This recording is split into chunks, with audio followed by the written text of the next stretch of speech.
Juntalil, together with our three beautiful round girls.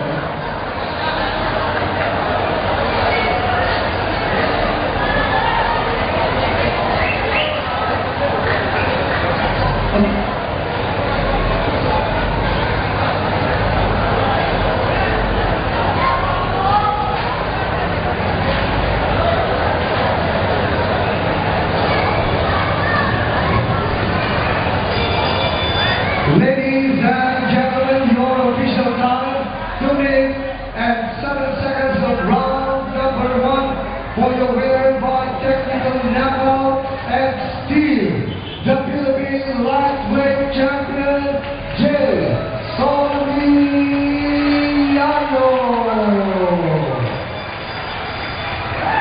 Congratulations to RC Promotion.